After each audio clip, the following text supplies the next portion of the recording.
Hey, this is Shilpa here, the author of Home Your Quest.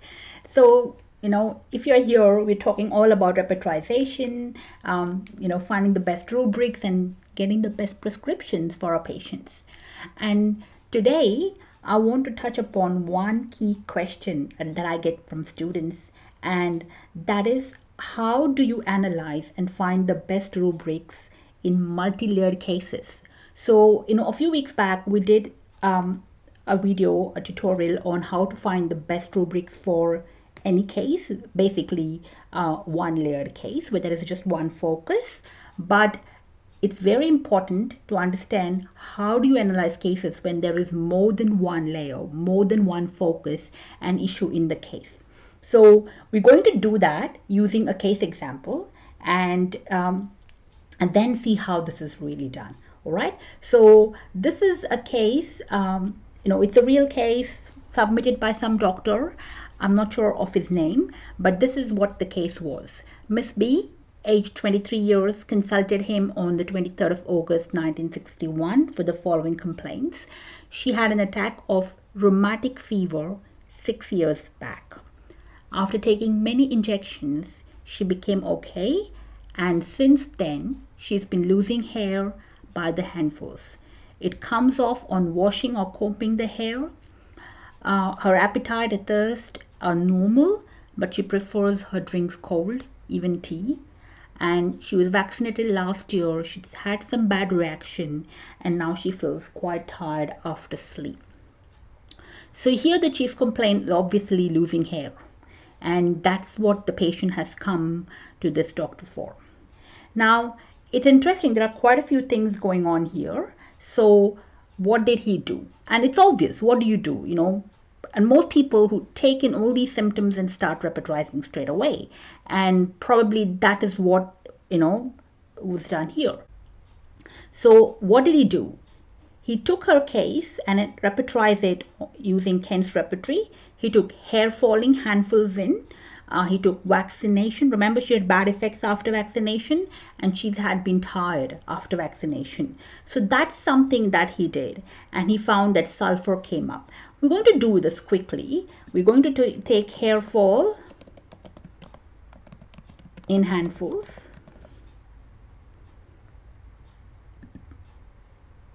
I'm just checking, I just want to use the core and the essential library here.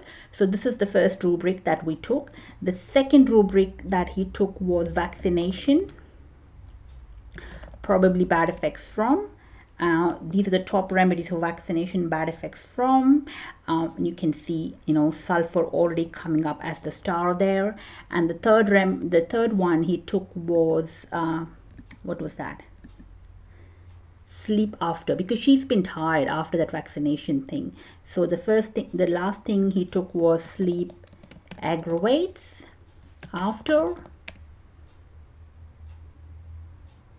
And as you see, sulfur just comes up at the top. It's the only remedy that probably covers all these three in strong. And that's it. So that's what he did. And there's nothing wrong here. There's nothing right or wrong, but just understanding that sulfur was given with no improvement.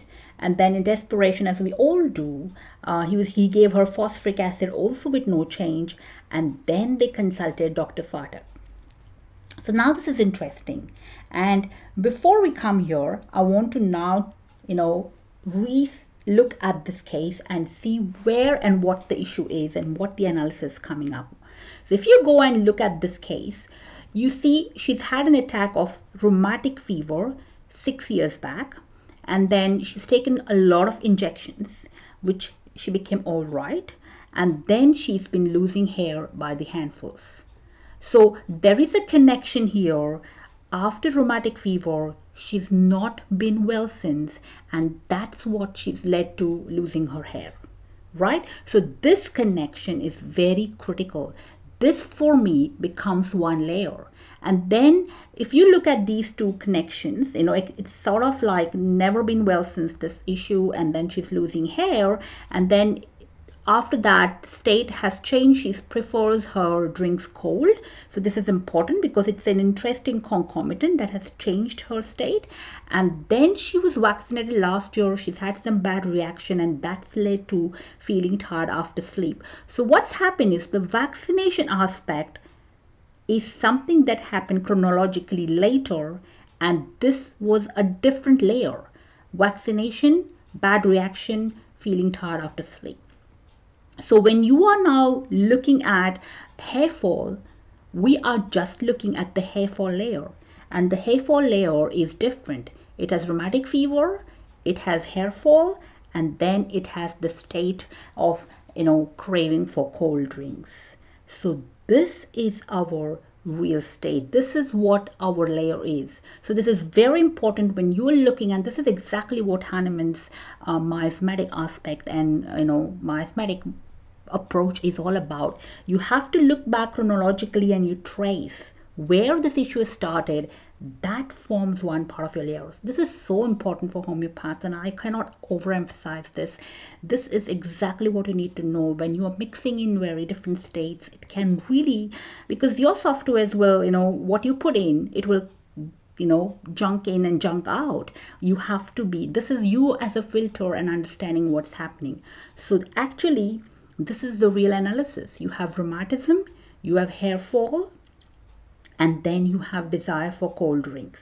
So this for me becomes an important. So let's go back and now make those changes. So we have hair fall in handfuls.